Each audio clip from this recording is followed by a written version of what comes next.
Hello, good morning students, student of class fourth. आज हमारा जो चैप्टर है फोर्थ वो है घमंडी कौआ, जिसका पार्ट सेकंड देख रहे हैं।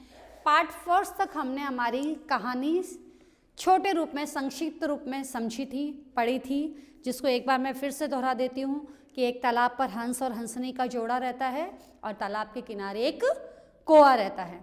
कौआ जो उनको अपनी अटकेलियाँ दिखाकर, अपनी उड़ने की कलाबाजी दिखाकर उन्हें परेशान करता है कि तुम उड़ते नहीं हो, सारे दिन भर तालाब के किनारे बैठे रहते हो, क्या तुम्हें उड़ना नहीं आता।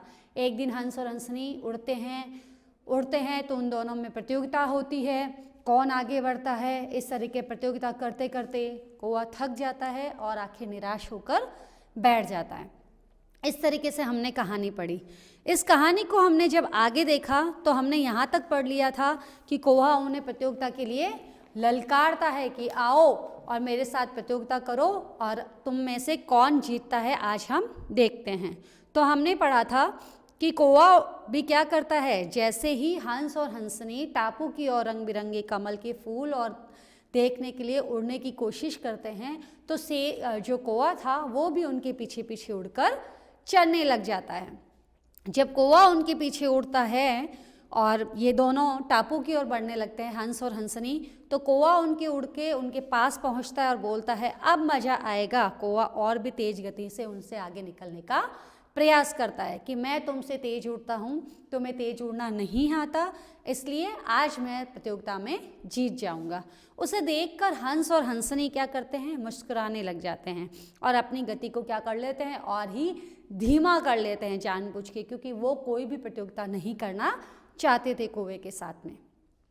कौआ और आगे निकल गया और बोला शाबाश, थोड़ा और तेज चलो, आओ मेरे बराबर उड़ो। अब कौआ क्या करता है, उन्हें ललकारता है प्रतियोगिता के लिए कि देखो मैं तो तुम लोगों से आगे निकल कर चला गया, उड़ गया, लेकिन तुम लोग क्या रह गए, पीछे रह गए। तो तुम तेज गति से उड़ के आओ और मेरे साथ साथ आगे बढ़ो। कौवे की ललकार सुनकर हंस दंपति मुस्कुराकर थोड़ा ऊंचे उड़कर अपनी गति को क्या कर लेते हैं, बढ़ा लेते हैं। जैसे वो यहाँ पर उड़ रहे थे तो अब वो क्या करते हैं, उससे अपनी गति को थोड़ा और ऊपर तेज कर थोड़ा और उड़ने का प्रयास करते हैं। उनकी तेज गति देखकर कौवे के होश उड़ गए। अब हुआ क्या, कौवा उनसे आगे था, यहाँ कौवा आगे है और हंस हंसनी थोड़े ऊंचे उड़ गए और अपनी गति को तेज बढ़ा लिए, तो वो उनसे आगे निकलने लगे और तेज उड़ने लगे। अब वह सोचने लगा अब तो इनके साथ उड़ना बहुत ही कठिन है, क्योंकि क्या हो गया, हंस और हंसनी बहुत ही तेज गति से उड़ते हुए कौवे को पीछे छोड़कर दोनों की दोनों क्या हो गए, आगे बढ़ गए। अब उन दोनों को आगे बढ़ते कौवे को क्या होने लगा कि अरे मैं इनसे पीछे रह जाऊंगा, तो कौवा भी अपनी गति को तेज करने का प्रयास करता है, लेकिन होता क्या है, इन दोनों के बराबर तो वह नहीं उड़ पाता, वह पीछे रह जाता है।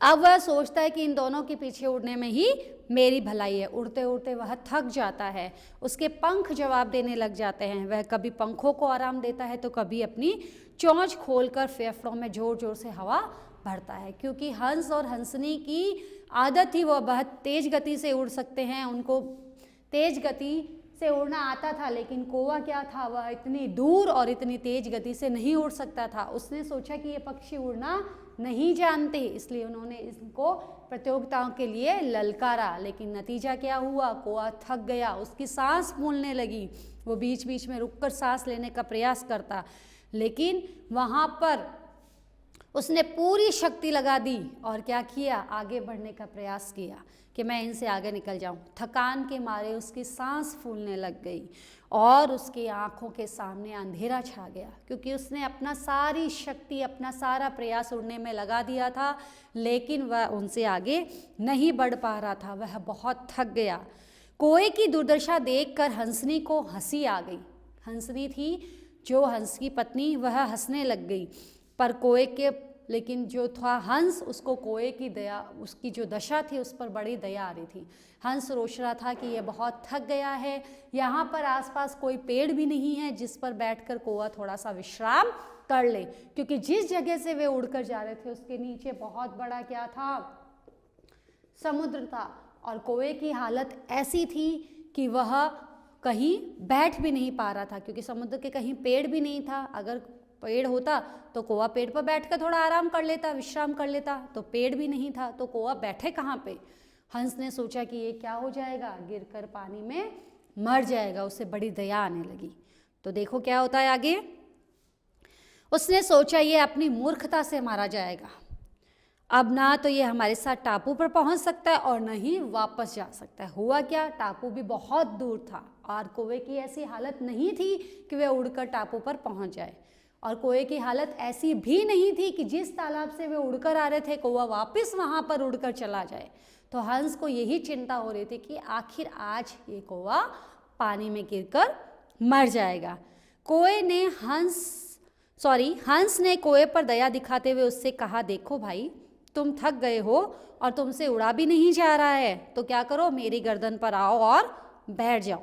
शेखी में कुछ नहीं है। शेखी का मतलब मैंने आपको शब्दार्थ में बताया था, झूठी शान, झूठा दिखावे में कुछ भी नहीं है। तुम आ जाओ और हमारे पास बैठ जाओ, बिना बात के मारे जाओगे और हम तुम्हें तालाब के किनारे छोड़ आएंगे। क्योंकि हंस और हंसनी बहुत तेज उड़ सकते हैं, साथ ही उन्हें बहुत लंबी गति तक या बहुत दूरी तक उड़ने का प्रयास होता है, वह बहुत दूरी तक उड़ सकते हैं। इसलिए वो कहते हैं कि हम तुम्हें तालाब तक वापस छोड़ आएंगे, तो तुम अपनी झूठी शान मत दिखाओ हमारे आगे, हमसे प्रतियोगिता मत करो और तुम आ जाओ, मेरी गर्दन पर बैठ जाओ, ताकि हम तुम्हें तालाब के किनारे छोड़ आते हैं। लेकिन कौवे को क्या लगता है, बहुत ही वो तो अपना घमंड समझता है कि नहीं, मैं तो इनसे प्रतियोगिता कर रहा हूँ। लेकिन होता क्या है, हंस की बात लेने में ही कौवे को अपनी भलाई लगती है। अब कौवा क्या था, बहुत बुरी तरीके से थक गया था, उसकी सांस फूलने लगी थी, वह ना तो तालाब की ओर पहुंच जा सकता था और ना ही उससे टापू तक पहुंचा जा सकता था। तो उसने सोचा कि अगर मैंने इनकी बात को नहीं माना तो मैं क्या हो जाऊंगा, समुद्र में गिर जाऊंगा, डूबकर मर जाऊंगा। तो उसने सोचा कि आज मुझे इनकी मदद लेनी ही पड़ेगी। और तो वह क्या करता है, उसका घमंड चूर चूर हो जाता है। वह कि नहीं, अब मैं घमंड नहीं करूँगा, मुझे ध्यान है मैं इनसे तेज गति से नहीं उड़ सकता, मेरी गति इनकी गति से धीमे है, तो मुझे आज इनकी बात माननी ही पड़ेगी। और हंस की बात मानकर कौवा क्या करता है, हंस की गर्दन पर बैठ जाता है और इस तरीके से हंस उन्हें अपनी गर्दन पर बिठाकर तालाब के किनारे छोड़ आते हैं। सिर झुकाकर वह पेड़ पर जाकर बैठ जाता है। सिर क्यों झुकाता है, क्योंकि उसका घमंड टूट गया था। उसे किस बात का घमंड था, उसे घमंड था कि हंस और हंसनी मेरे से आगे नहीं निकल सकते, मेरे जितना तेज गति से नहीं उड़ते सकते। लेकिन उसका घमंड टूट जाता है, वो अपने घमंड को चूर कर देता है, गर्दन झुका लेता है शर्म से, और हंस हंसनी को कहता है कि आज मेरा सिर क्या हो गया, नीचे हो गया है। तो हंसनी हंसते हुए यही बात हंस को कहती है कि घमंडी का सिर सदैव नीचा होता है। आज इस कौवे का भी सर नीचा हो गया, जिसने हमसे आज प्रतियोगिता करने की कोशिश करी थी।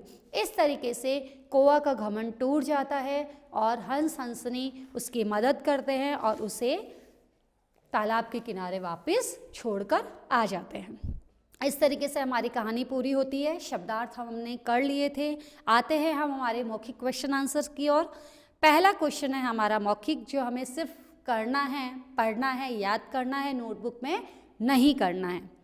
फर्स्ट क्वेश्चन है हमारा, हंस दंपति कहाँ रहते थे। दंपति यानी कि हंस और हंसनी का जोड़ा कहाँ रहता था, तो हंस और हंसनी का जोड़ा रहता था तालाब के किनारे। कहाँ रहता था, हंस और हंसनी का जोड़ा रहता था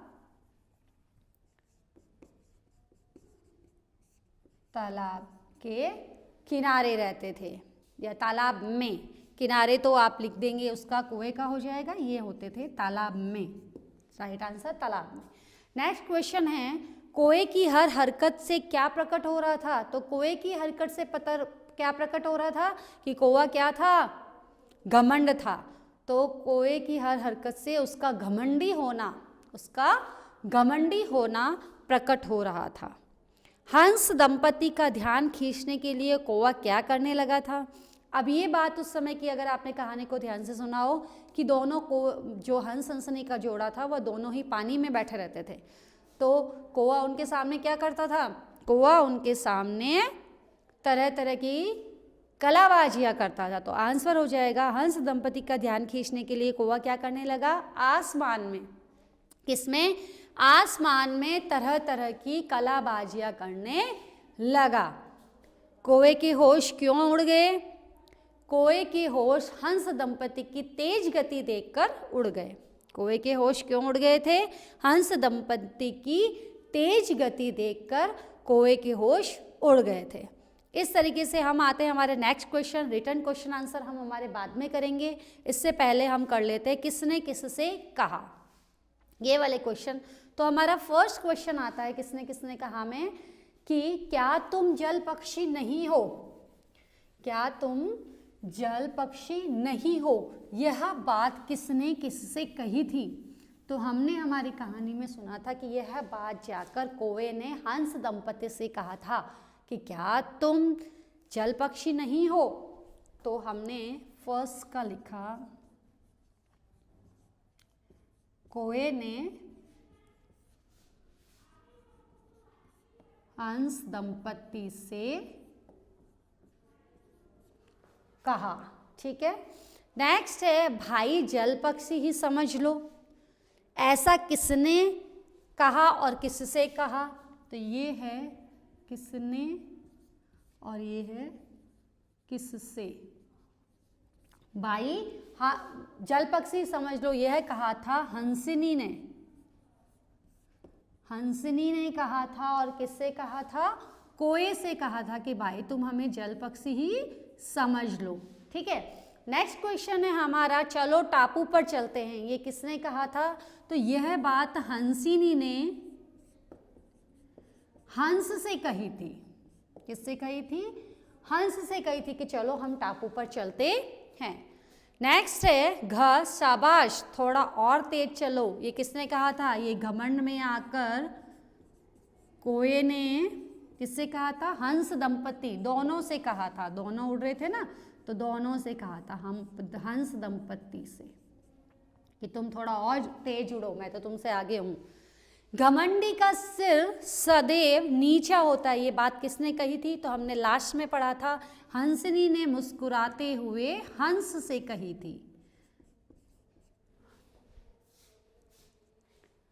हंसिनी नहीं, हंसनी,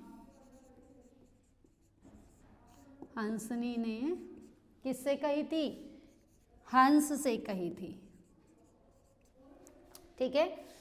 नेक्स्ट क्वेश्चन नंबर 7 है हमारा, सही उत्तर के सामने सही का निशान लगाइए। पहला है कौवा हंस दंपति को पानी में क्या करते देखा करता था।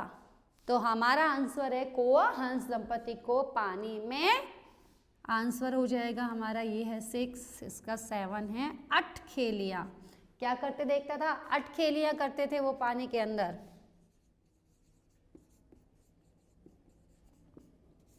अटखेलियाँ करते हुए देखता था। तो हमारा आंसर अटखेलियाँ करते के आगे करेक्ट लगा देंगे। सेकंड क्वेश्चन है पाठ के अनुसार हमें कभी भी क्या नहीं करना चाहिए। हमने हमारी कहानी पढ़ी जिसमें था कि कौवे को क्या था, बहुत घमंड।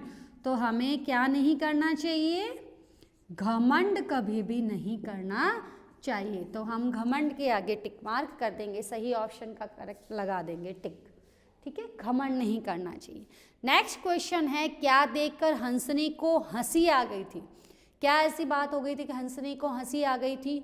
तो हमने किया कौवे की दुर्दशा देखकर, कौवे की हालत ऐसी हो गई थी कि जिसको देखकर हंसनी को दया आ गई। तो ग आंसर में लिखेंगे कौवे की दुर्दशा, कौवे की दुर्दशा देखकर, इसके आगे हमें टिक करना है। नेक्स्ट जब हम आते हैं तो आते हैं हमारी बात भाषा की। इसका क्वेश्चन आंसर हम देखते हैं। नीचे दिए गए शब्दों को शुद्ध करके लिखना है। आपके सामने अशुद्ध रूप में लिखा हुआ है, मात्रा संबंधी गलती करी गई है, आपको शुद्ध करके लिखना है। तो क्वेश्चन नंबर बात भाषा की में हम करेंगे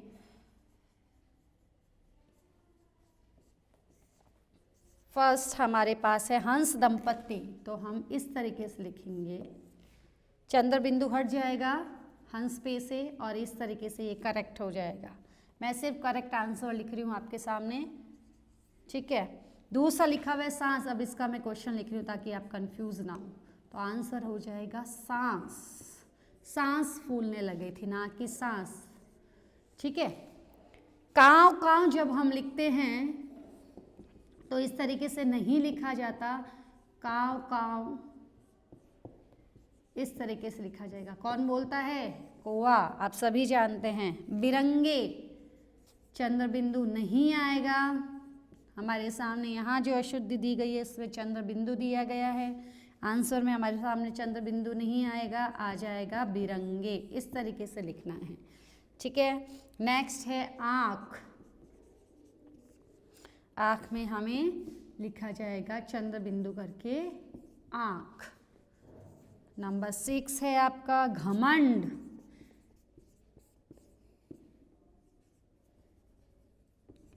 घमंड चंद्र बिंदु हट जाएगा।